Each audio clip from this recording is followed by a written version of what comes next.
And every day I curse the sunrise. There's nothing in the shadows, and you will be the one to die alone. Forgive me when I fall, and I will be the one to die alone.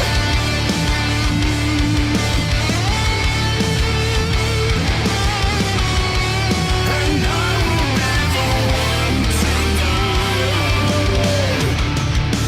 Don't be swept away. The time has come to claim its own. Can you wash the rain away? I can see the afterlife. It wants me, it haunts me, and every day I fear the sunrise. There's nothing in the shadows, and you will be the one to die alone. Forgive me when I fall, and I will be the one to die alone. For every broken soul, for every broken face, for everything that's died inside me.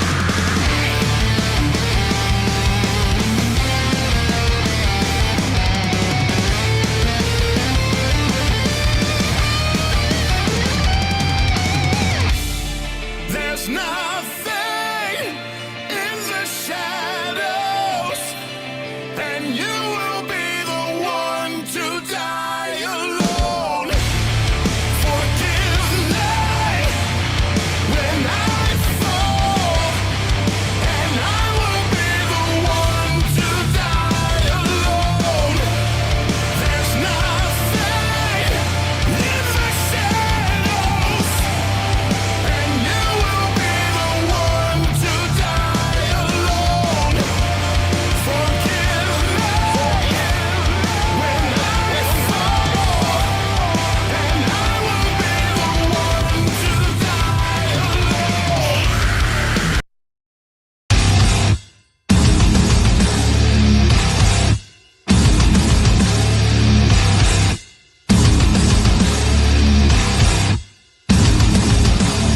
I just wanted to write this note to all my opposition, to say thank you from the pit of my soul for your caustic inspiration.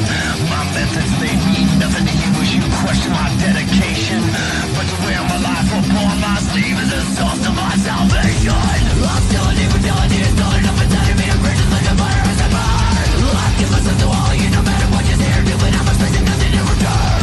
Especially on birthday, you can choose to love or hate me better from the know I got something to say. You don't have to get it, baby, how you pick me up and down me down, no matter what, I'll always be the blind. I'm exposed, I don't know why. No more DMs on me, that's on into my eye, real my soul, transparent light. No more DMs on me, that pierces into my side. I just wanna say these words to those who give respect. Let's lose our minds, tear down the walls, and breathe some fucking air. I'm about to fight every day, I wanna feel it, so whoever still I'm gonna smoke my share of blood. This little gets a little later, someone's all harder, but I'm not the only one. Feeling you pretend to be the witness, but I'm with the sticking about the gun and never been a son. We live to die, all but one thing on each other, carry on my mental bill until the day I'm dead. What the hell is going on, everybody? Happy Motivational Monday, Unboxed Thoughts Monday, and all the fucking above. Guys, we got a fucking great show for you guys today. First of all, I hope everybody had a great week.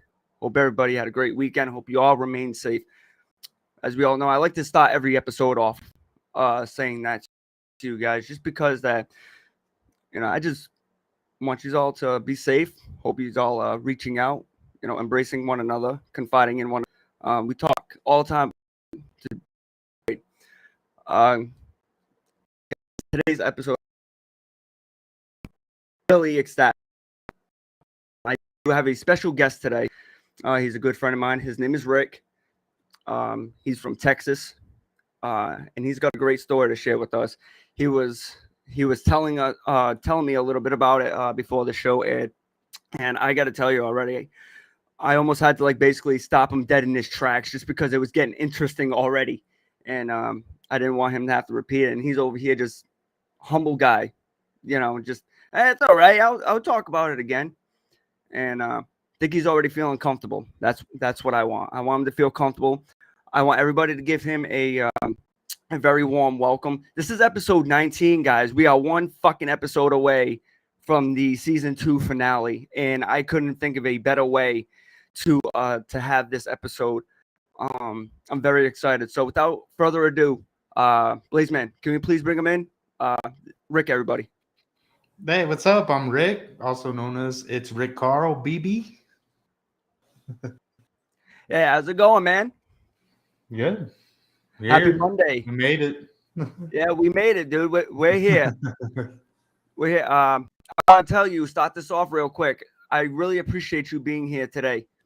I was telling you before. I know you were telling me before that you weren't nervous, but as I, excuse me for repeating myself, but I don't have a lot of guests here on my show, Rick. So it's like when I do have somebody here, and I know it's gonna be a banger, and I really appreciate you being here. I appreciate your time. So why don't you tell us a little bit about yourself? Man, I'm glad to be here. My name's Eric, crane operator here in Portland, Texas. Born and raised Rockport, Texas. Lived in San Antonio for about 5 years, which a lot of the story that I'm going to tell today was in San Antonio and down here in Rockport. Yeah. All right. Oh, as you know, Rick, I want you to feel comfortable about anything that you speak about here today. I do know that you've joined in on a few of my episodes already, but I always like to remind my guests that as far as I'm concerned, if you haven't watched any previous episodes, say whatever the fuck you want, man. I talk about anything and everything on this episode, on this show, and just, I want you to be comfortable, talk about whatever you want. And last week's episode, everything you were talking about was what made me comfortable enough to come tell my story. I was excited to tell my story. I kind of wanted my friend Alex here with me, but y'all will get my story. Me and Alex together, that's a crazy story, and hopefully we could do that one day. We're coming up on week, and then we'll take a week off, and then we'll come back for season 3. So if you're available to get him, for season 3, I would love to have, the both of you on here. Yeah, me and that guy we're fire and gasoline, man. So damn, we'll take off after this alley.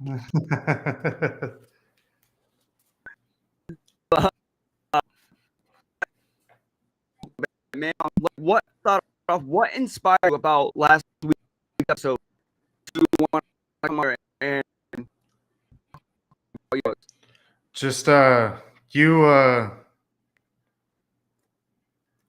basically telling a lot of the stuff that you've been through and trying to uplift other people. You never know somebody else what somebody else is going through, and we all have our own dirt, and I feel like there are people in low spots right now that need to hear that they're not the only ones going through what they're going through, and you can make it out. Just like I made it out. Like I hit complete rock bottom and pulled myself out. But yeah, it's just Hearing the way you speak and you trying to bring a positive light to other people. Well, the one thing that I always like to push heavily, man, is never judge a book by its cover, dude. You know, Mm-hmm. I mean, you really never know what the fuck somebody has gone through or currently going through. You know what I mean? At any point in time in their life, and me personally, not only experiencing having to go through it, but dude, already like nothing worse than already being shit on when you're fucking going through a horrible time in itself. You know what I mean? And it's like Yeah. fucking, you try to reach out to people. I'm actually good now, so we should be all right. I Yeah, you're got coming green, through pretty good. so I don't know what was going on, but hopefully we're back on and everybody here can fucking hear me fine. So yeah, dude, nothing's worse than already fucking being judged. You know what I mean? And one thing that I find one of the best ones is like those people that really don't know you and they're just hearing from you from like other fucking mutual people.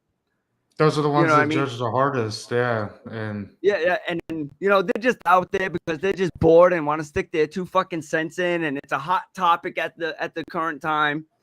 You know, um, so start with me from the very beginning. very So beginning. All right. I was living in San Antonio at the time, uh, working for the Toyota company at a plant there in San Antonio where they build the Tundras and Tacomas. I was working for an on-site contractor and ended up going to their company Christmas party at Fogo de Chao, which is a Brazilian steakhouse. It's amazing if you've never been there. A bunch of my coworkers were going to a bar shortly after that and ended up closing down the bar and chilling in the parking lot with coworkers.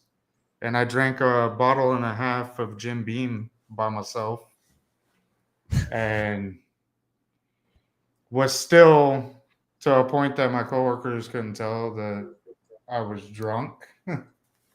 And ended up getting one of my coworkers to ride with another coworker and left from there. Made it about 4 or 5 minutes down the road where I hit an 18-wheeler head on, which you could show the picture now. Luckily, we hit driver side to driver side, and my car bounced off. Mind you, this right here was the complete turning point of my life. Woke up in the hospital after getting MRIs and stuff done. Freaking out, asking the nurse where my buddy Dylan was, because he had rode with me to the company Christmas party and then to the bar that we went to. And she calmed me down and she's like, "There was nobody with you." And I fell back asleep. Ended up going through more tests and stuff and woke up, and the same nurse told me, "If you have a ride home, you're free to leave," which I figured I was going to be handcuffed on site and taken to jail. Especially, before the show, I'm over here thinking to myself like, "You fucking lucky bastard, bro." no, dude. I guess because when the cops showed up, like, I guess I was so cooperative with them. They almost, I guess, they felt bad for me because I knew I fucked up. Like I had been drinking, bro. There were open and unopened bottles of beer in the car. Uh, but yeah, I got in the cop car, and I guess I had been complaining about my leg, and they ended up taking me to the hospital. When I woke up, they told me I was free to go. So hell yeah, I got on the phone. Even though I couldn't get a hold of anybody, I acted like I got a hold of people. and told them, yeah, I'm good. My ride's going to be outside. Walking with bloody pants, bloody shirt. They had cut my pant leg to check on my leg. And I'm walking down the highway with that shit, which that probably looked real cool. Yeah. It was cool at the time, right? It was cool at the time. Let's not shy away from it. There was nothing cool about it, but I ended up. So they told me that I ended up lawyering up and didn't hear anything about the DWI for 9 months, and ended up coming down here to Ingleside, which my dad lives here, and coming for a family reunion with my girlfriend at the time, and she had never met any of my family, so she's coming down here, meeting them for the first time. We went to the family reunion, and got back to my dad's after that, and my girlfriend was hungry, so I ended up gonna drive to Whataburger to get her food, and her fog lights on the car are brighter than my headlights.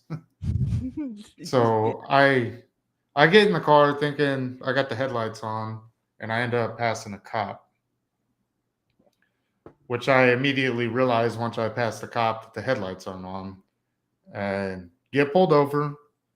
I tell my story that I got a DWI and stuff in San Antonio, that I've got a lawyer, I'm doing everything I can to get it taken care of, and the officer tells me it'll be a warning if everything comes back clean. I was like, okay.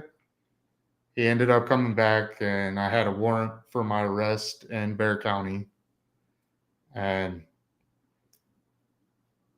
I ended up going to Sam Pat here in Ingleside.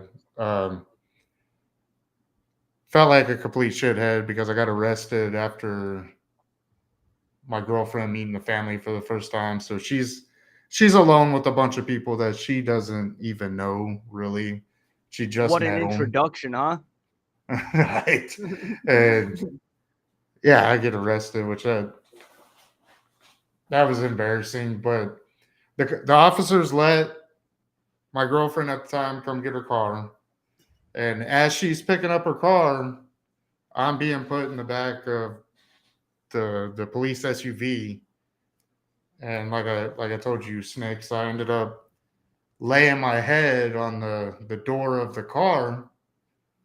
And earlier that day, they had pepper sprayed somebody, so my forehead lit on fire. That was like salt to the wound. I was already already low, and then This guy that, fucking like, why- frying inside the fucking cop car. like, why did that have to happen? But yeah. I blame that on the Oh. cop, bro. They should have whipped it after that. Yeah, they need to clean that every time that happens. But if you get anything from this, do not lay your head on the cop door when you get arrested. It's a bad idea. But Noted. Lean off to the side the opposite way. so I end up getting back to get back to San Antonio. Yeah. Check my mail, and sure enough, in the mail is the little pink piece of paper for the warrant for my arrest. I just hadn't checked the mail at that time. And like 2 months after that, I finally get my court date after about a year now. And the judge puts me on a portable breathalyzer. It started four times a day, and a 9-month outpatient program. So I go through that first month of probation, and at the time I was a heavy alcoholic. I made it that month, and within that month, I had 18 violations on that breathalyzer, which is a God to me damn. that's a crazy amount. Yeah. Even though it was saying passed on the breathalyzer, it still picks up all the trace amounts of alcohol.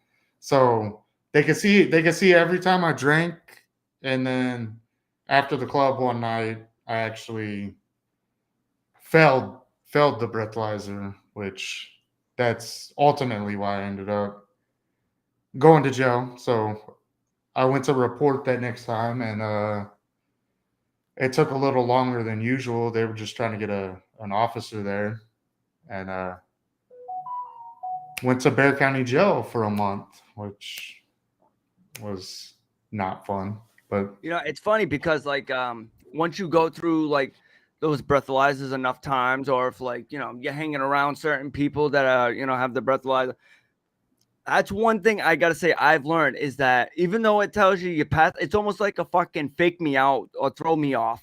You know what I mean? It's just like to get you in that fucking state of mind was like, we're good. But on their end, they're I like, passed this thing. I got away with it, but no, there's wait till this motherfucker comes in. yeah, that's exactly what they did to me. And We're gonna have a fucking field day. He's gonna say that he don't hear. hey, He's bro, gonna get enough of good news. I felt so bad because my lawyer like straight up had my back, and I told her, I was like, nah, dude, I have not been drinking. And she tried to go at that judge like that, and that judge shut her down. Like, he's like, we can see every single time this dude has drank, and he probably even drank more than this, which at the time, yeah, like I was drinking he's, every night. Like, he's like noted. but so I MTR'd, which was motion to revoke, and went to jail for that month, and finally got to where I saw the judge again, and he was like, "Well, Mister Carroll, what am I gonna have to do to get you to stop drinking?" And at that point, I was just like, "Dude, I don't know. Like, I don't know if there's anything you can do." But he was like, "All right, I have an idea. I'm gonna put you on the breathalyzer 6 times a day, starting at 3 o'clock in the morning. So you went from the breathalyzer 4 times a day. 4 times a day. None. It started at like 5 a.m., not 3 a.m. Yeah, now you went to and 6 times a day, starting at 3 a.m. 3 a.m. so that they could basically to get me to completely stop drinking, because there's no way you're gonna drink at all. You can't even have a beer and blow differently. What, 4 hours later or whatever it is? Right, right. Yep. So you go from 4 times a day down. Now you're on 6. All right. Now you're starting at 3 a.m. Tell me a little bit about that. Like, what happened from there? Did you stop? Yeah, I had to stop. You like you can't mess around with that. And not only did I stop, but that shit was torture. Like, I would wake up and blow into the thing at 3 a.m. and be so tired, and wake up to go to work and not remember if I blew into it at 3 a.m. And mind you, you only have 4 times you can miss within a month, or you're getting locked back up again. Right. You're violating probation. No, it was torture. And like I had told you earlier, I had taken in one of my friends that was working in the oil field that I met through the electronic music scene, that asked if he could stay with me and gave me money up front, so like I didn't see any problem with it. Uh, he was only going to be there weekends, like maybe 2 weekends a month or whatever, and he ends up doing that. And one weekend he comes back and just never leaves, and brings his baby mama at the time, which was a heroin addict, and he gets to where he stops going to work, and he's at my apartment all the time. And then I'm coming home from work to my apartment to it smelling like methamphetamines.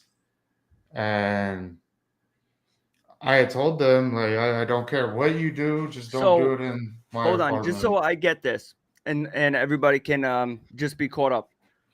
You're already in a sticky situation yourself.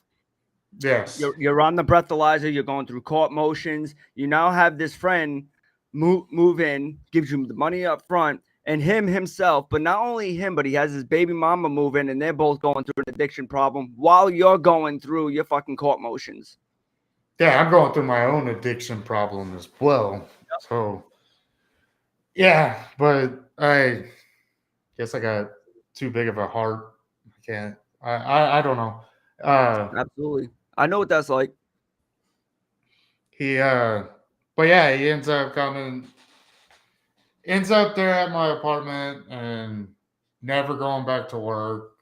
And he's got his chick that's staying there, which is addicted to heroin, which during her time there, I helped him break her of that habit, and I don't wish that upon anybody. That was a terrible thing to witness somebody else go through, is the breaking of heroin. But yeah, so before you finish, Rick, all right, because I want to pick this up going into the next hour. Guys, okay. We are going to take a quick 3 to 5 minute break. All right, do not go nowhere. All right, you guys are watching Unboxed Thoughts, episode 19, with my special guest, Rick. I hope you guys will be back break. Go get your snacks, hump your significant other. If it takes 5 minutes, I don't know what you guys do. See you guys when we get back. How long of a break is it? 3 to 5 minutes. Okay. Tempo. All right.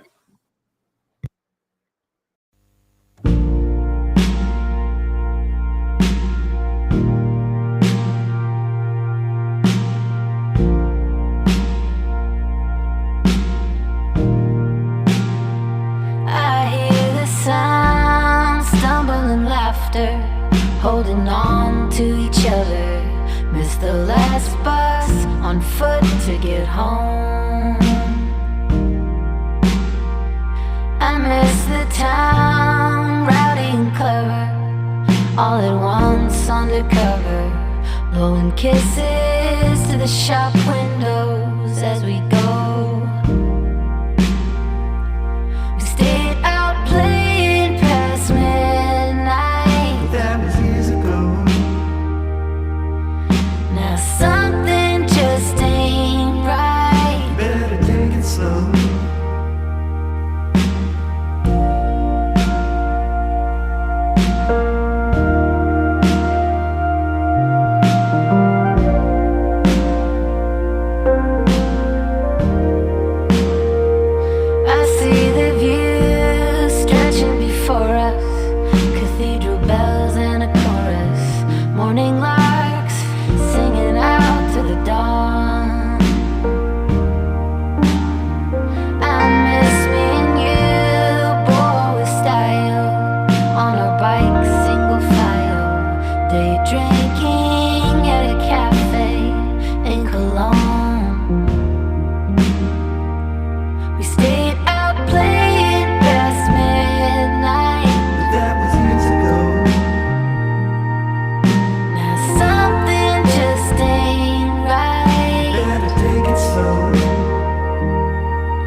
Welcome back, guys. Hope everybody enjoyed your break. We got a really good episode going on here today. Okay, I do have a special guest for you guys that are just tuning in. Alyssa, welcome in. You know it's Monday, 7 p.m. Eastern Standard Time. Your ass should not be cooking. It should be in front of a fucking device or something watching the show. We know this. We've gone through almost 2 seasons. But I'm glad that you can join us regardless. So without further ado, I want to get right back into this, guys. Can we bring Rick back in? Right on. What up, man? But You have a nice break? Yeah, I did. So you go tinkle? Everything come out all right? Yeah, we good. So continue But yeah, on. where I was at, I had those two staying at my apartment, and they were actually staying with me before I went into Bear County Jail for that month, which was kind of a blessing that they were there because I had my baby, I had my dog Zeke at the time, and they looked after him. But I get out of county jail, and at the time, we were doing electronic nights at Lush Rooftop there in San Antonio. And I was really excited to get out that night because I got out on a Thursday and wanted to go see all my people. So I get home and I'm out on our patio smoking a cigarette, and the dude that was living with me comes out and he sits next to me. And out of nowhere, he just starts saying that he's ready to go back to prison. He's over it. He doesn't care anymore. And I look at him, I'm like, dude, I just got out of jail. Like, right now, all I do is give a fuck. Like, I'm not about that right now. If that's your thoughts, I'm gone, bro. Like, I'm getting the fuck out of here. And you're in the middle of trying to rehabilitate your fucking self, and this guy's over here trying to fuck things up. Yeah, trying to go back. I mean, he had been fucking up, but he just wanted to escalate it. I guess so. But I told him, I was like, man, I don't want to be in the system anymore, and I do not want to be going through this. So if that's your thoughts, dude, like, I'm bailing. I'm gonna transfer my probation to Rockport. Yeah, do this shit on your own fucking time because you can't be involved. Yeah, and that's what I did. But like I said earlier, I have a big heart, and I came to an agreement with him and his chick because they had nowhere to go, that if they take over my lease and they pay the rent, it'll help them and it'll help me so that I don't have to break the lease. Right. And that was the agreement we made. And that same month, I transferred my probation to Rockport, and it was up to them. I was messaging them constantly, making sure they're going to stay on their P's and Q's. And the end of the month comes. I'm here in Rockport. We promoted for a company called Obleep, which is a electronic music production company. We would promote our shows there in San Antonio and promote for festivals, which Texas has a festival there in Austin called Euphoria, or we did have a festival called Euphoria, and we were some of the main promoters for them. So we promoted and we got free tickets to it. And I had talked to Webb about it, and I was like, bro, you're not going to go to that, right? Because it still costs money and you do have to pay rent. He's like, no, man, we're just gonna stay home. I'm gonna do what I have to do to pay the rent. I was like, okay, man, cool. And the Friday of the festival, I see on Facebook that he posts, "What's up, Euphoria?"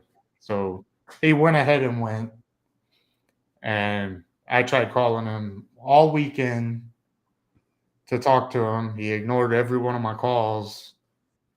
So at that point, I was fed up, and I ended up talking to him the last day of the festival. And I was so heated, I just told him right there, I was like, dude, come Wednesday, you got to be out of my apartment. That's it. I'm done.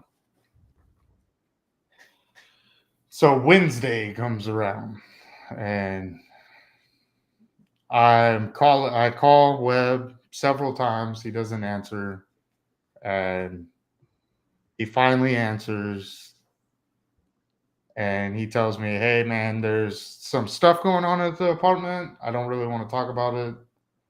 I was like, "What do you mean there's some stuff going on at the apartment?" He's like, "Yeah, There's some there's a stuff going on in your apartment, and he don't really want to talk in my about. apartment, and you don't want to tell me Yeah, what's going on." yeah. But he ends up telling me there's a bunch of cops in the apartment. I was like, "Okay, what the fuck?" And he's like, "All right, man, I gotta go." Hangs up on me. So I'm like, "Okay, what the hell is going on in my apartment that he's supposed to already be out of?"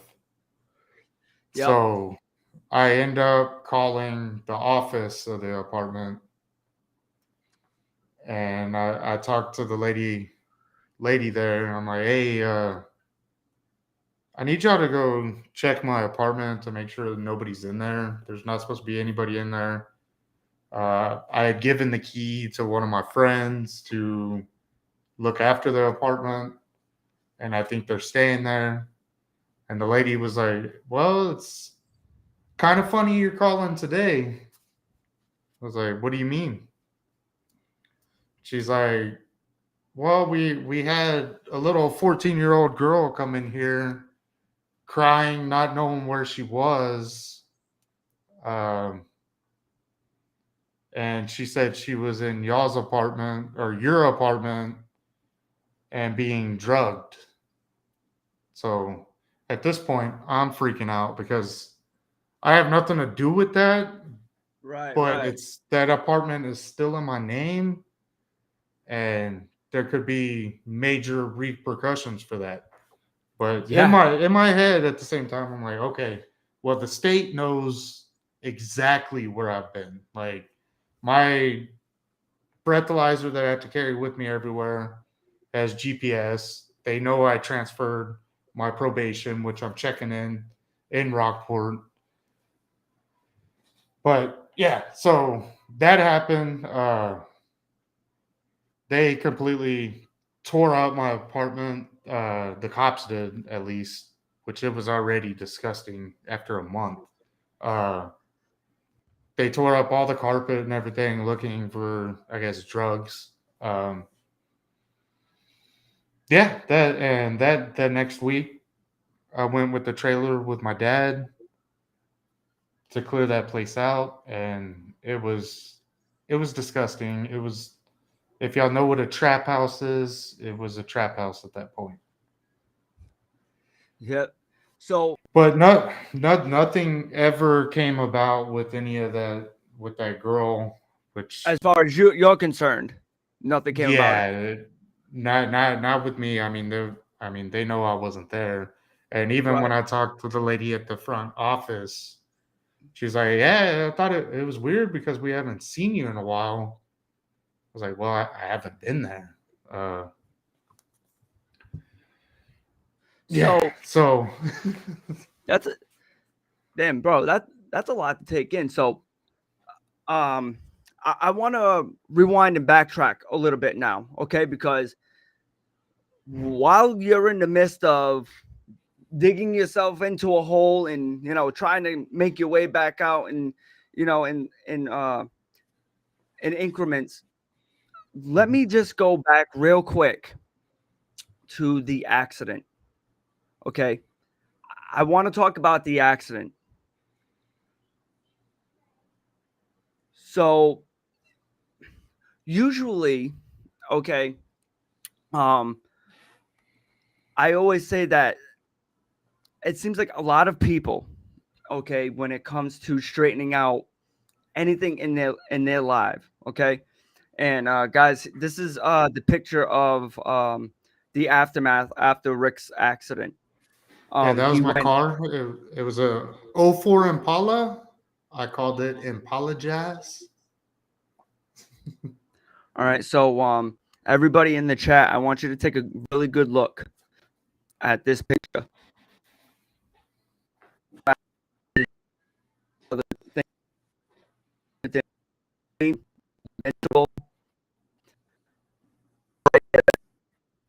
And you have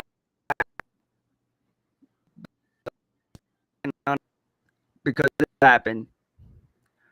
My man up here fucking witnessed it for himself, and he's here to fucking tell everybody about it. So I really hope everybody here really appreciates story that's being told here. Number one.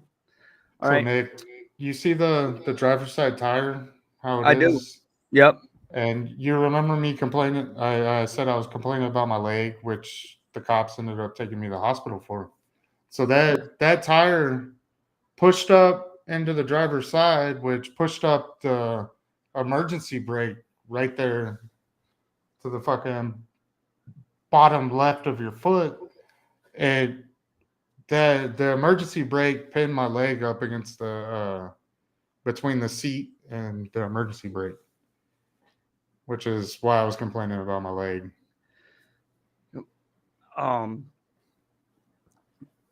Rick, I usually, I was gonna say, I don't wish it upon nobody, but it always seems like it takes something tragic to happen in order for a certain individual to open their eyes to certain negative events going on in their life. After this accident, okay, what was going through your mind? Like, what were your first thoughts? Never again, bro. I was scared to drive after that. That I needed to make a change, and I needed to be cautious of the people that I have around me, because if the people that I have around me are encouraging that type of behavior, and I get to that point and they can't tell that I'm that far gone, and they just sat there and watched me drink a bottle and a half of Jim Beam, and they let me drive, that was it. And the fact that I had fallen asleep at the wheel, and that could have been it. So we're talking with, so like, we're over drinking, we're over fucking drugging, and no matter what happens after that, right? It's all on us, right? Because at the end of the day, it really is. But when you have certain people around you that say, dude, you're my best friend, I care about you so much, I don't ever want anything to happen to you, and I won't let anything ever happen to you.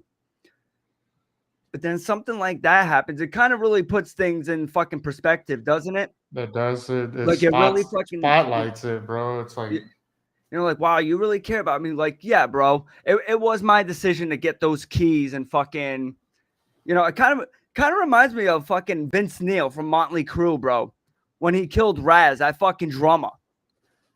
You know what I mean? It was like they knew they were fucking coked out of their fucking trizzle sticks and smashed already, and here they still are gonna go down there. But everybody from Motley Crue and everywhere else in the world that's at this fucking party still allows them to fucking get behind the wheel, and then boom, where's Raz? Fucking dead half hour later. Yep. But as much as it is our decision, anybody who was there could have turned around and be like, yo, they could have not let me leave. Can I have those keys? But like I had said, my really good friend Dylan was riding with me. He rode with me to that bar. And even, I guess, my subconscious knew I shouldn't be driving. I got him a ride with somebody else. Because if not, he would have been in the car with me. And who knows if he would have had his seatbelt on or what. And like I said, I woke up asking, "Where's Dylan?" And the nurse told me, "Nobody was with you." Like that was the worst feeling I've ever had, was not like waking up and feeling how I feel and knowing what happened and not knowing if my friend was okay. You know, I don't know if you believe in God or whatnot. You know, me, I'm iffy on it, but my point in this is, it's like when certain like things like that happen, and the drivers that are under the influence do have a passenger, all right, it's like 9 out of fucking 10 times the The driver's passenger gonna walk dies. away No. fine, and it's the passenger that's gonna suffer for it. But in all Exactly. reality, yeah, you know what I mean? You might have, lost a passenger or whatever the case is. But dude, the mental punishment that we fucking suffer for the rest of our lives when something like that happens, it's a lot worse than any fucking jail sentence that could ever happen. No, You know what I yeah, mean? dude, just that fucking 2 minutes or whatever it was that it took for me to get an answer from the nurse. Like, dude, I Yeah. was I was freaking out. I was like, is Dylan okay? Like, where is Dylan? Like, because I was already jumping up out of the hospital bed to try to go find him within the hospital. And she's like, Can I sir, no. Like, what's up? can I ask you what your first discussion with Dylan was like after you had found out that he was okay and he actually wasn't with you? What was that like? I asked him, why the fuck did you let me drive, bro? Like, he's like, bro, you seen, he told me, he's like, you were fine. You even got Roy, which was another coworker, to give me a ride home. You had said you were just tired, you wanted to go home, which Dylan at the time lived off of Calabria, and I lived northeast San Antonio off of Parambital and 410, which is two different ends of San Antonio, which that makes sense. It's late Opposite at ends of the night. spectrum. Yeah, it's late at night, and I don't want to drive that, which was honest. Like, I just want to go home, and go to sleep. But I fell asleep within 5 minutes and hit that 18 wheeler. So you get into this accident, you find out that Dylan wasn't with you, and you had sent him. Do you still talk to him till this day? Do you guys still Yeah, yeah, conversate? dude, bro, that's one of my homies. Like, Yeah. he Dylan did nothing wrong. I mean, he was there drinking with me. He didn't get as intoxicated as me, Right. And but I always talk about, and I don't mean to cut you off, but like I always tell everybody that you have to be very careful on like for different perspectives from different situations and stuff like that. Whereas to like in this situation you would kind of be like, oh well, that was my best bud, and fucking he's the one who's over there let me drive and all this other bullshit. But like in all reality, sometimes when you're drinking yourself, you don't know how to take the other person. You know what I mean? So it's like, oh, you seemed fine. Well, not, dude, you even got me a ride. You know what I yeah, mean? With somebody exactly. else, like you hooked me up. You know what I mean? Like you vehicle with you, so it was kind of hard to tell. You know what I mean? So I can completely understand like where you say like he did nothing wrong. You know what I mean? And I'm very happy to hear like you guys still even like have a fucking relationship.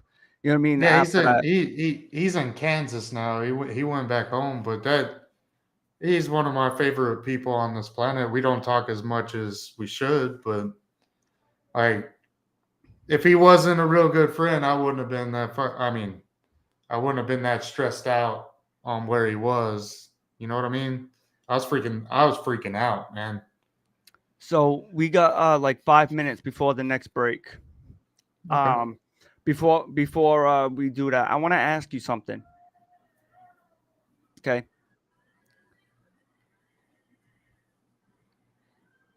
What is one thing that when it comes to your present life and the steps that you're making to better your situation or better your life, do you ever bring yourself back to these particular type of events to just kind of like not necessarily live in the past on purpose, but like do you ever rewind these certain events just to make sure you're staying on the straight edge? Like me, man. Like I said last week, you know what I mean, I constantly live in the past. They tell you you're not supposed to, but it's a security blanket to make sure that I never put me or anybody else that I love and care for in those particular events again. Dude, You ever do that? I honestly think that's what you said last week that made me want to talk, because I do. I I live in the past, and I think about where I was, where it was Mhm, to where I was still in dog food from Walmart to make sure my dog ate when I didn't have money, mhm. and doing that because I felt like, what are they gonna do? Am I gonna get arrested for stealing dog food? Like, I'm not even stealing food for me. I'm stealing it for my animal. But yeah, just thinking about those times like that and being broke, but at the same time, like when I was broke, I had some of the best relationships with my friends that I I miss that. Like I miss. See, dude, and this is what I was talking about, like before the show. Like when you say something like that, and I'm over here, and like you're talking about something so serious like that, and I'm over here smiling. You know what I mean? It's because it's so true. It Yeah. really is so true, man. Like those genuine, authentic relationships when you're fucking broke, man. It's like you cherish those a lot more than when like you have fucking money, dude. Yeah, and having your friend make sure you ate, like taking Mhm. care of each other, like those, honestly, like those are some of the times I miss, even though it was at a bad time, but it at even now with everything I have, I just miss those relationships. And Let me ask you something, and this is gonna be the last question before we go to break. And I'll answer this, and I'll give you my answer as well. To you, what makes the best type of relationship? What would your best relationship to you consist of? just complete honesty, just always being there when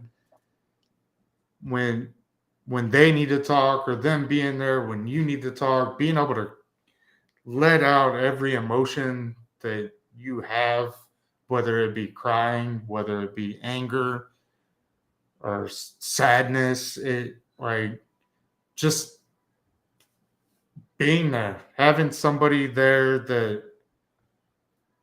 knows exactly what you're going through. And uh, I, Yeah, and I completely agree with that. And you know, from what you've witnessed already, from seeing me on these past few shows, um, from seeing me on TikTok or over in Discord and stuff like that, um, I really appreciate every relationship that I have with not only you but with everybody else that I come in contact with. And one of the best things that I look for in a relationship is not necessarily all the good times, but the bad times as well. And like when I can just walk into Discord or whatever platform, or even if it's having a buddy here, or me going to my, if I can at least just have a bad day and we can just sit there in total silence. Yeah, just be there. Just let me be here. You just be there. Just let me get myself together. Like, this is, it probably doesn't seem it right now because you're feeling tension. You're probably feeling certain emotions as well, certain vibes coming off of me. But just be my friend. Let me just sit here quietly. Let me contemplate. Let me listen to all of you guys have your conversations. I mean, because I'm embracing that right now. You know what I mean? And Yeah. That's what I look for. Absolutely. So yeah, we are gonna go to break. Okay, we're gonna take another 3 to 5 minute break, guys. If you guys look at the chat there, we're asking you guys to ask Rick a question for when we come back. We're gonna have another half hour of the show. I hope everybody's enjoying it. I really appreciate everybody being respectable and keeping the chat going. That's fucking amazing. The service seems to be working well today, so the show's going great. So, guys, go get your snacks and drinks, whatever you got to do, and come right back and hang out with us. We'll see you in 3 to 5 minutes. See y'all.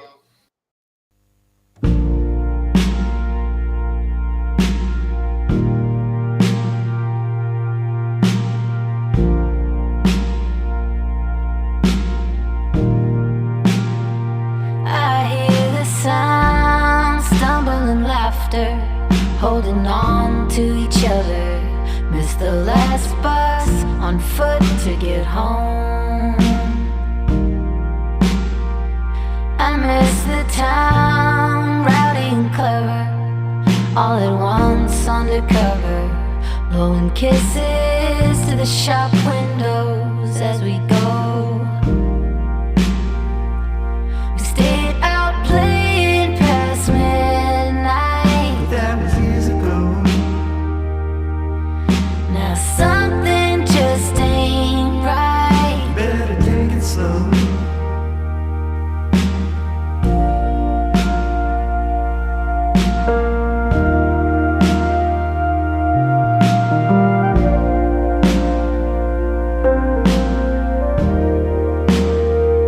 I see the view stretching before us, cathedral bells and a chorus, morning larks singing out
And when the break was done, Snicks took a piece of the bread and offered it to the chat and said, "Take this, all of you, and stuff it down your fucking throats and eat it."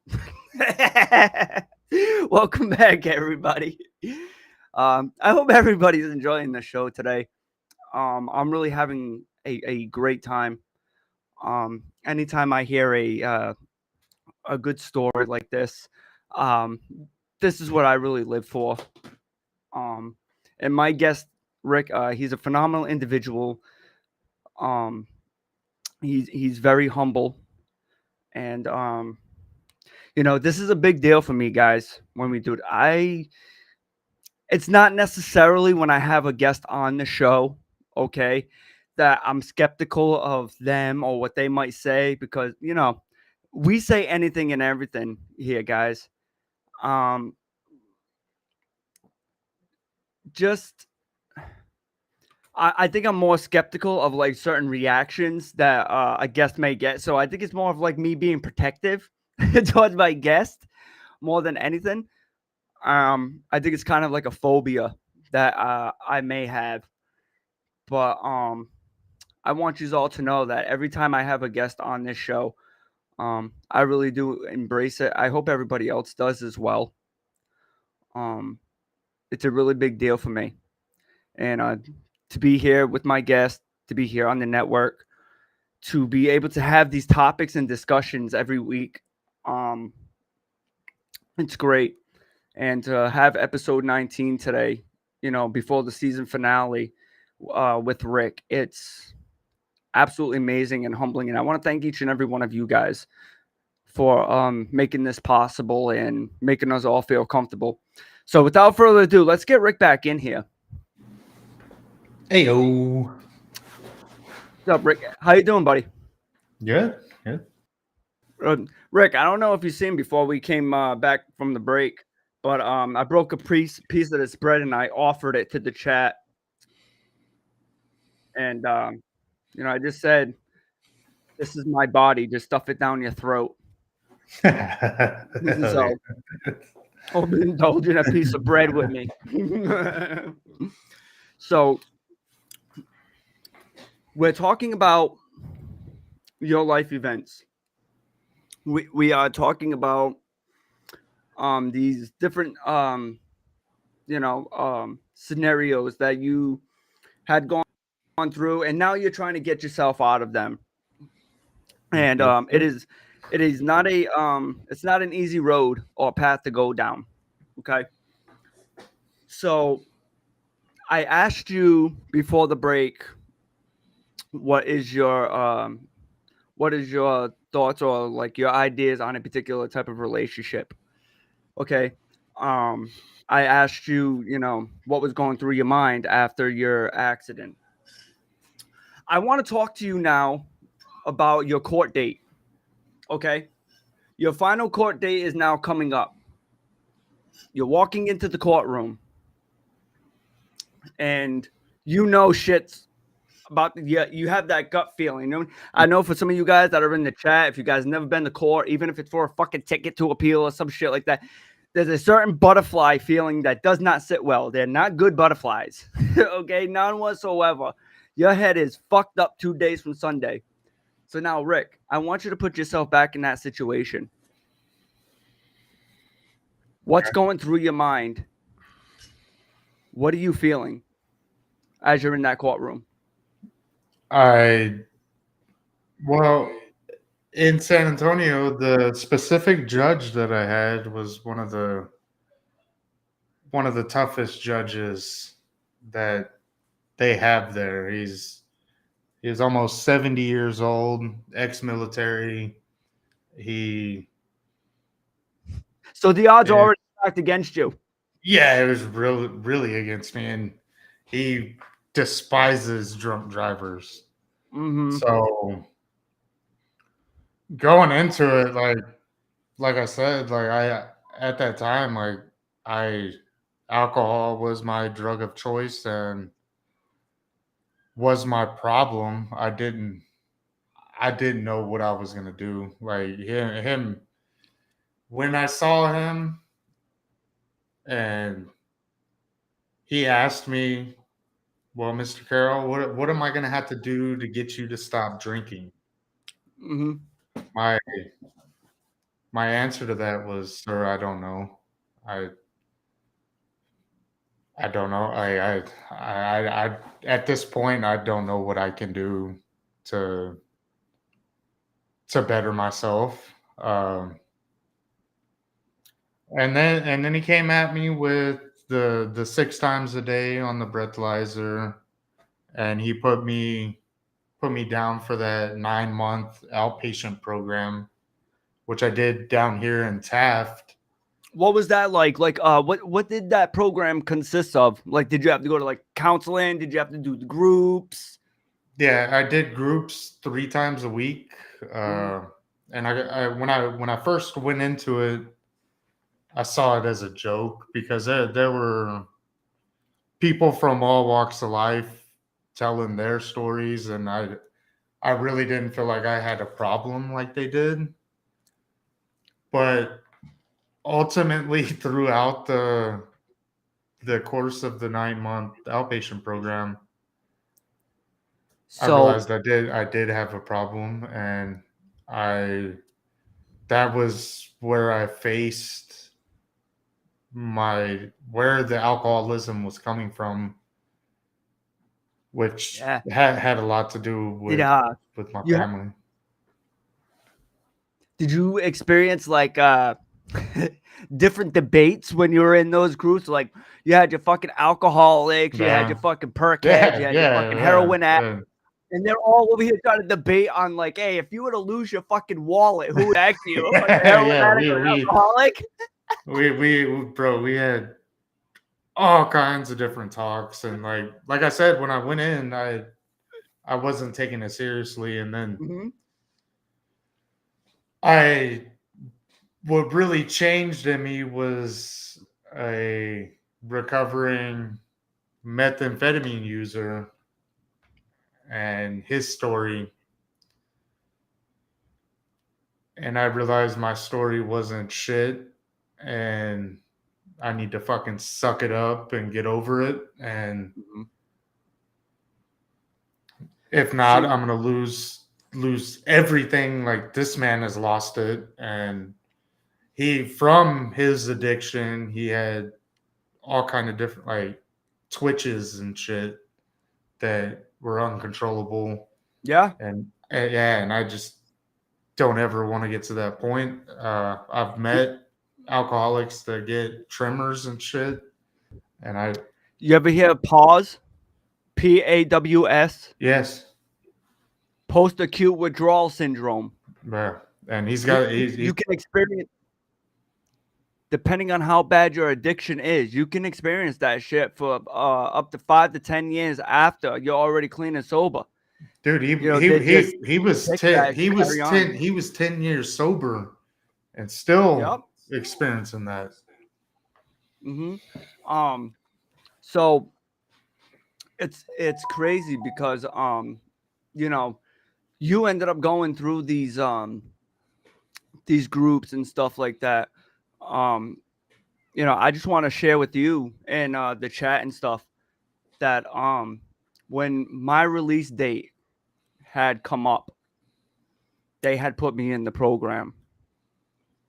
And one of my outpatient things was I need to go to group therapy. Come to find out, I didn't sit well with groups, bro. Hmm. Here I am thinking like I'm already fucked up at this point because it's like I'm starting to mellow out.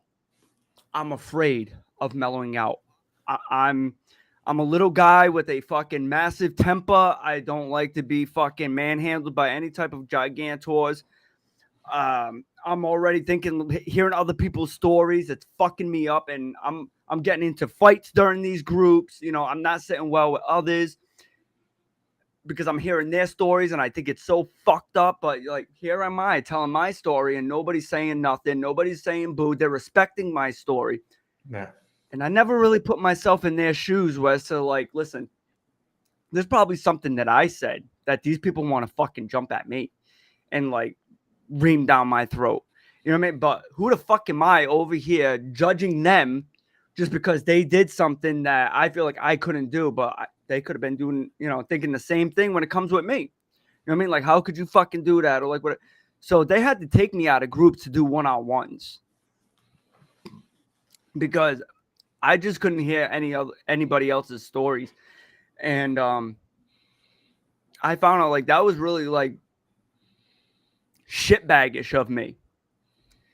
You know what I mean? And that was one thing that I really needed to learn. And I needed to hear of other people's experiences and, what they had gone through and stuff like that, man. And I ended up turning around to my therapist one day and I was like, you think we can only do this like once a week? Because I was on a 3-day-a-week plan. Yeah. And I was like, I want to go back to groups again the other 2 days. And they were like,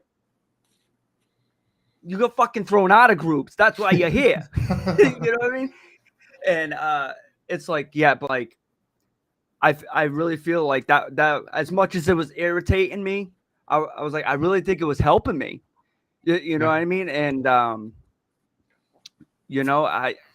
I ended up going back to the groups, and I really got to say that hearing other people's stories, like it just became like really inspiring to me, and it helped me with my coping skills.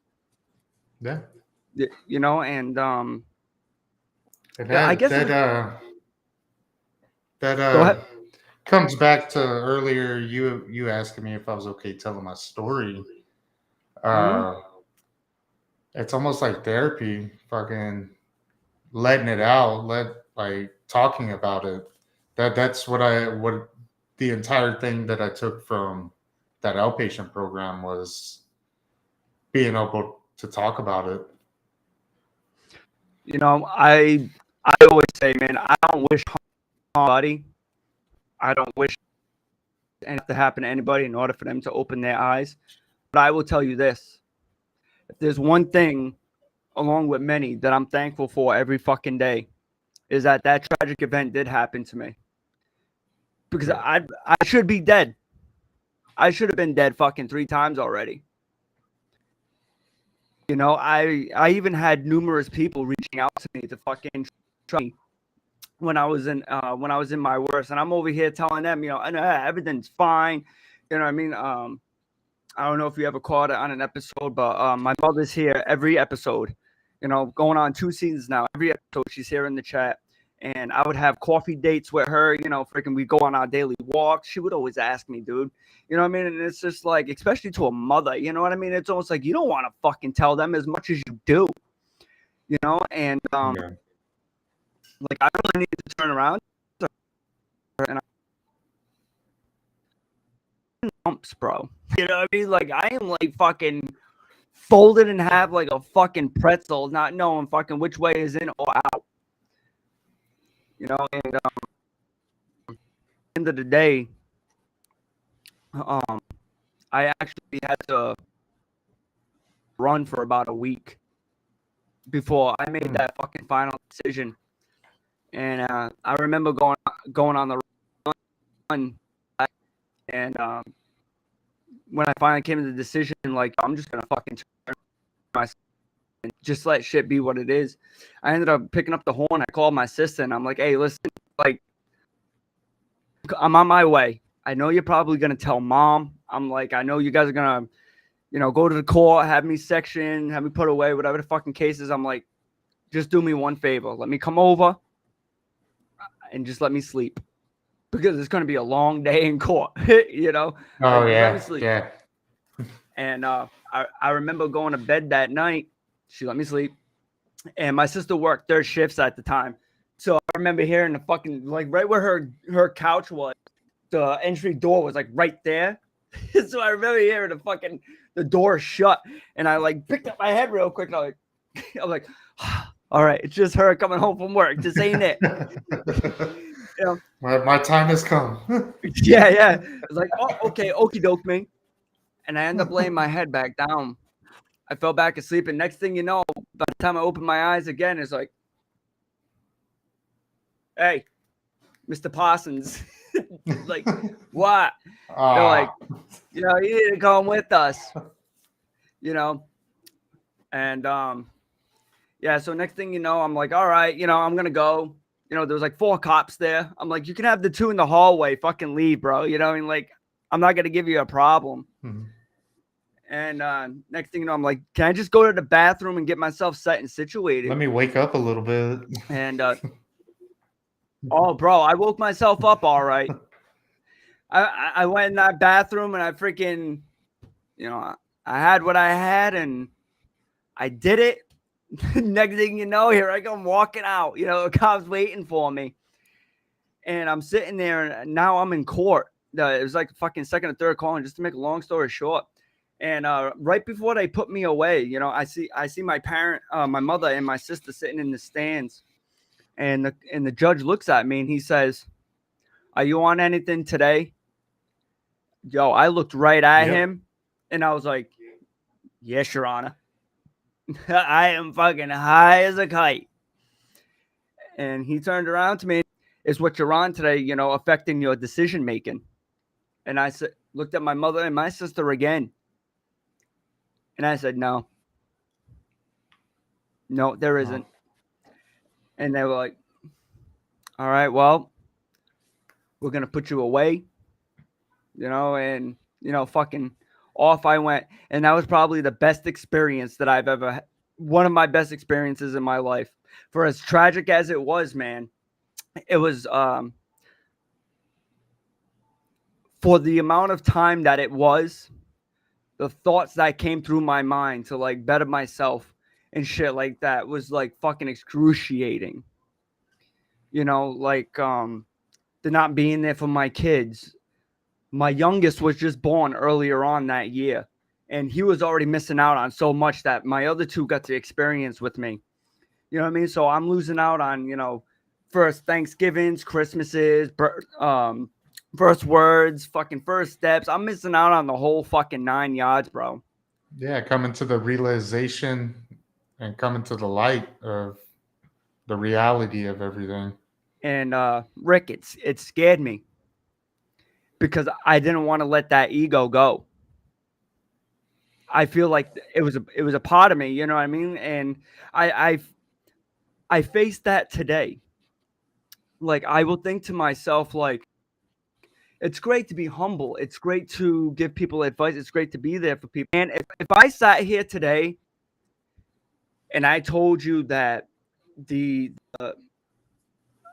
how certain people react to you when they mistake your kindness for weakness, it's a whole nother ball game, bro, from somebody who's just already down to earth. I mean, when you're in that fucking state of mind and then you're trying to flip-flop everything to try to better yourself and make sure that where you're going, you get there. Dude, it's not easy, dude.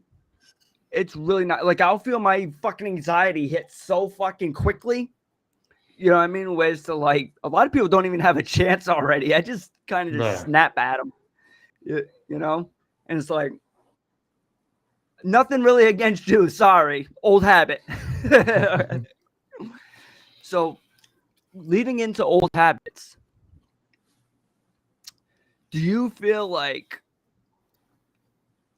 the thought of old habits, like, do you feel like they come back a lot? Do you ever think of like those every day, man? I fight those demons every single day. Just like I still drink, but I drink here most of the time. That was gonna be my next question. But not to I mean, right now I'm drinking. But what I've done and what I did when I got back down here, once I got this job, I just buried myself in the job, and now I have a job to where I don't have time to fuck up like that. And you're also a married man. You have a child at home. Yes, and that was one thing I was going to touch on. So I had transferred my probation down here to Rockport, right? Mm-hmm. All that stuff happened with Webb and them at my apartment. Mm-hmm. But got down here, And besides my friend Alex, at the time, me and Allie were just really, really good friends. Allie talked to me all day, every day. Made sure she checked in on me, everything.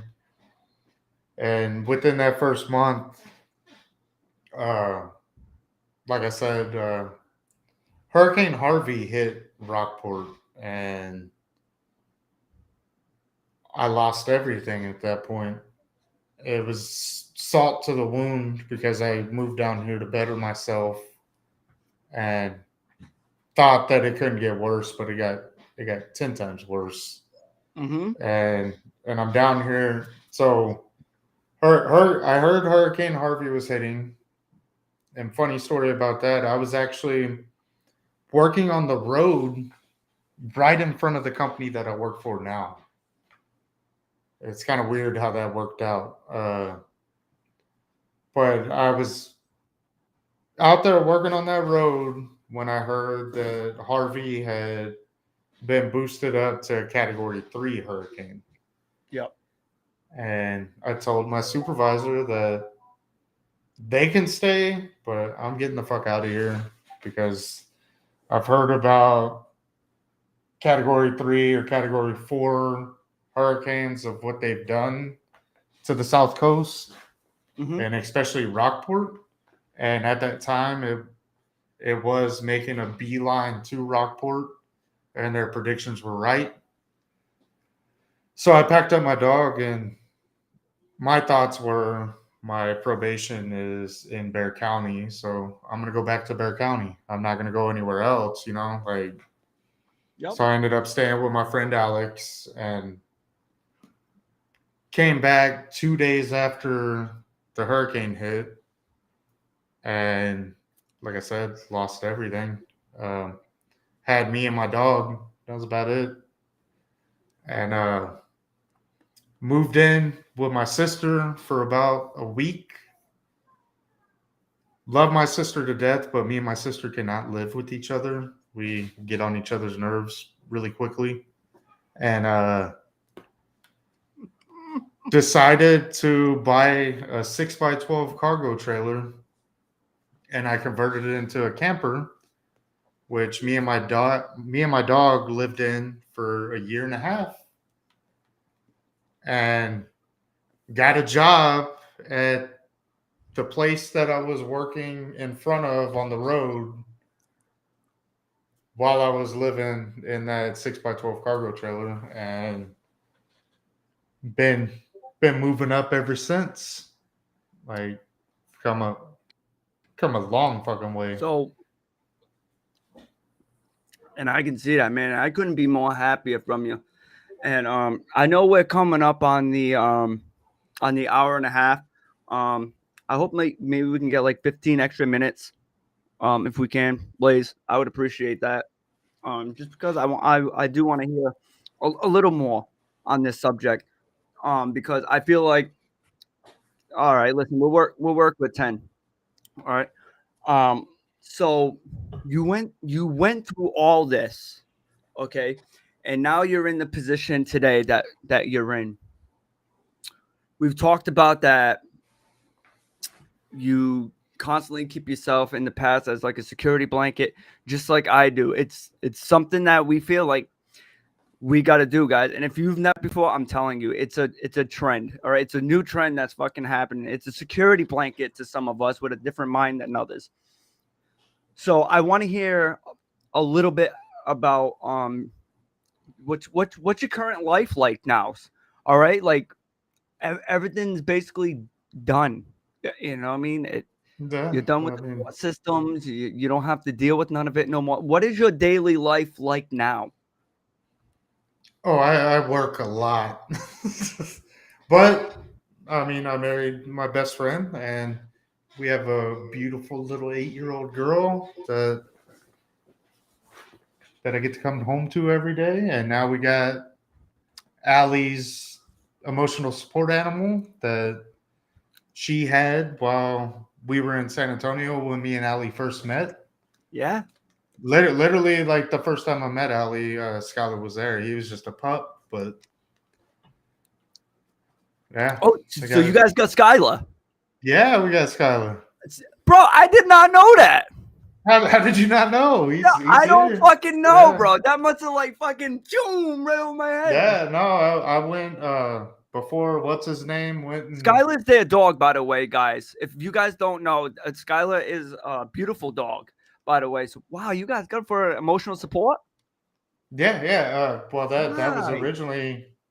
originally Ali's emotional support animal, and what's his face ended up moving to California, and of all times for him to reach out to me, it was to get Skylar, so I went and got Skylar. Yeah, I know, Ali. I know it was like mentioned, but somewhere I think I missed like exactly what happened with the dog. I think just because of everything else that was like fucking clusterfucked in there. You know what I mean? I think it just over my Nah, head. it was that was a rough period of time for Yeah. everybody. So, bro, I am so happy to hear that. Fucking brings Yeah, a no, smile to my face. we got our own little happy family, dude. And I want to let you know, man, that I really do appreciate you coming here and sharing all this. You know, it just goes to show that, you know what I mean? If you dig yourself in a fucking hole, you get yourself into trouble, you know, when you're going through the motion, things are gonna get fucking worse before they get better. Yeah. It's just like fucking when, you know, when you have a room, all right, and it's fucking dirty and you don't want to clean it. Listen, if you're going to clean it the right way, that fucking room is going to get messier before it gets cleaner. Same thing with fucking life events. All right. You already went through the motions of, you know, digging yourself in the fucking hole. Now you got to dig yourself out of it, and you got to be mentally prepared to fucking, you know, clean that mess up. But And, yeah, when you're going through that stuff, you have to tell yourself you're going through this for a reason. Yeah. And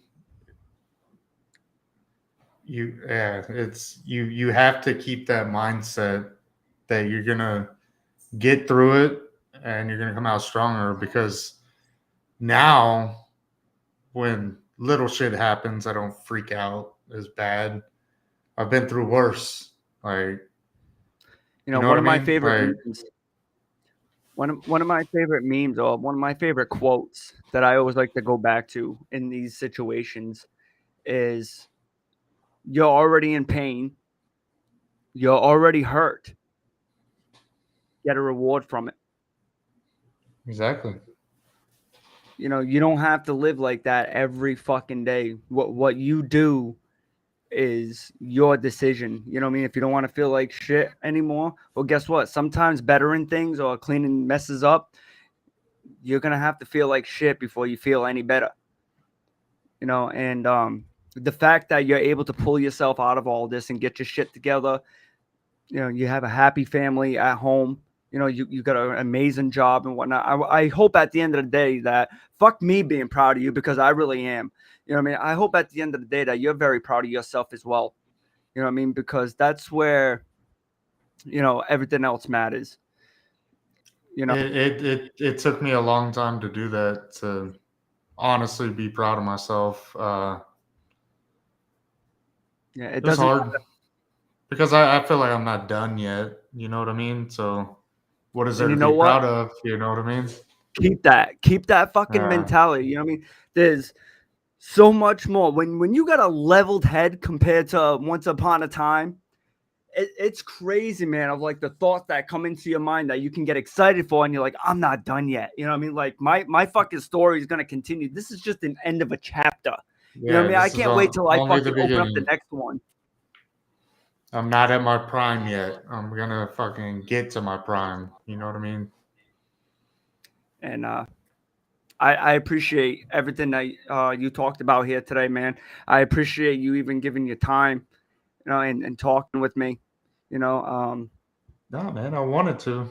Uh, and so hopefully, like I said, we can get me and Alex in here, right. because it'll be a fun show, because me and that dude have been through it, he was my roommate through a lot of the hard times in San Antonio. And let me ask you this, Nick: Have you Yeah, ever sure. went? Have you ever went to a club with somebody? Yep. And you got kicked out at the exact same time, but you two were not together for different reasons. That's me and my buddy Alex. Like, I got kicked out of VIP at a 12th Planet show for throwing ice cups, empty ice cups at the crowd. I nailed a fucking security guard, and he's pushing me down the stairs, pushing me out the door. And me and Alex rode together. I'm getting pushed out the door. Alex is trying to talk his way back into the door. He had already been kicked out. We got kicked out at the exact same time for different fucking reasons. We weren't together. That's mine and Alex's relationship. Like I said, fire and gasoline, man. And Bro, that was me and my buddy Kyle. That was me and my buddy Kyle. I'll touch on that real quick. We went to Lupo's Hot Break Hotel out here in Providence one day, and I couldn't wait to see Hell Yeah. It was Chad Gray, Gray's newer band, and when I ever heard like Vinnie Paul from Pantera was part of the gig, I was like, on that. So we finally get there. I'm like getting ready to experience the experience of a lifetime, and I'm underage. I'm not 21 yet. I'm holding my buddy's father's beer, who he's in a wheelchair, right? We're bringing him down the fucking ramp. Next thing you know, long story short, bouncers come over. They see the beer in my hand when I'm trying to fucking help him down the ramp. They think it's mine. They fucking kick me out. Next thing you know, my buddy Kyle is inside fighting with security over them throwing me out.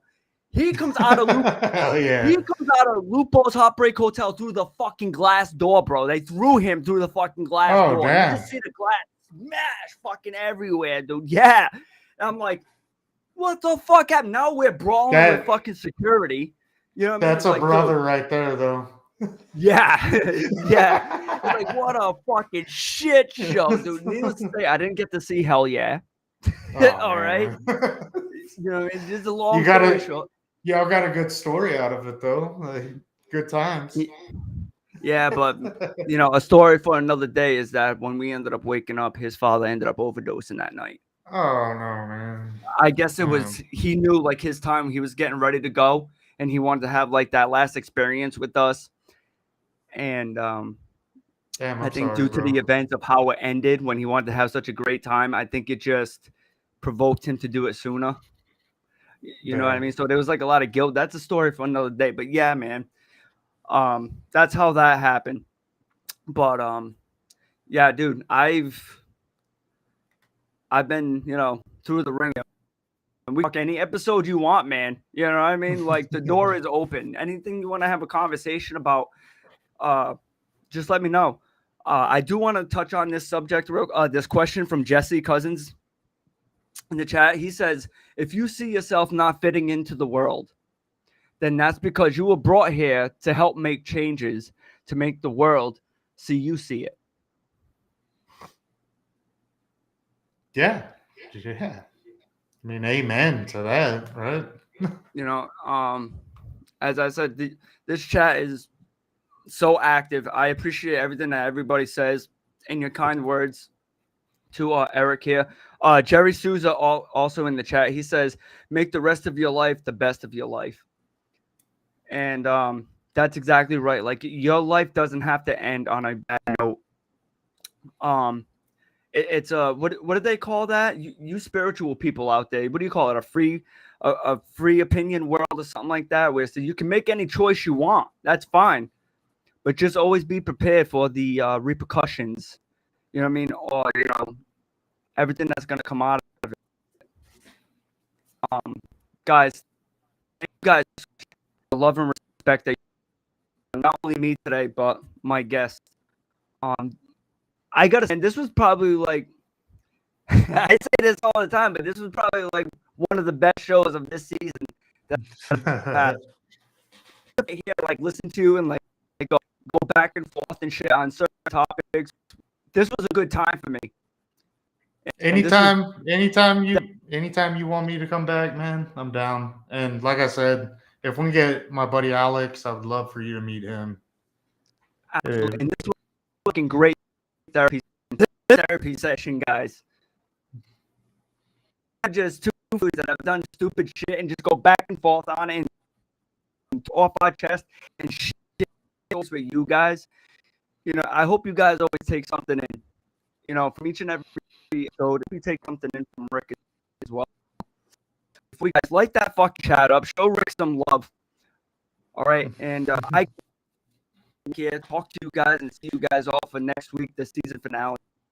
It's been amazing, and from the bottom of my heart, I thank you guys every single day, not even just every week, every fucking day, guys. Thank you so much for making this show what it is.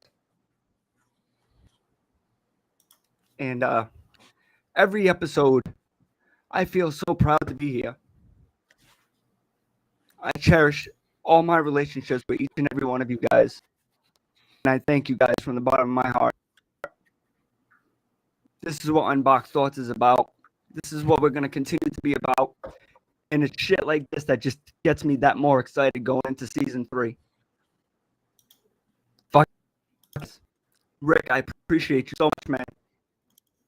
Thank you, Snicks, for having me. All right. And guys, I'll see you guys guys. Episode 20, we're fucking done.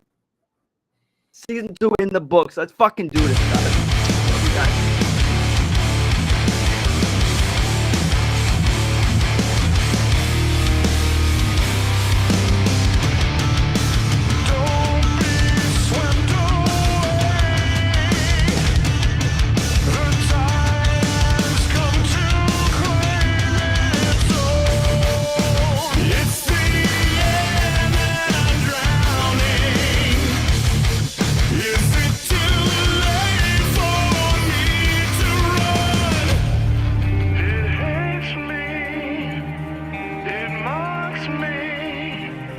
And every day I curse the sunrise.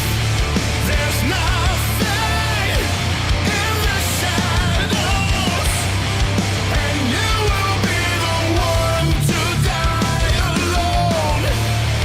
Forgive me when I fall, and I will be the one to die alone.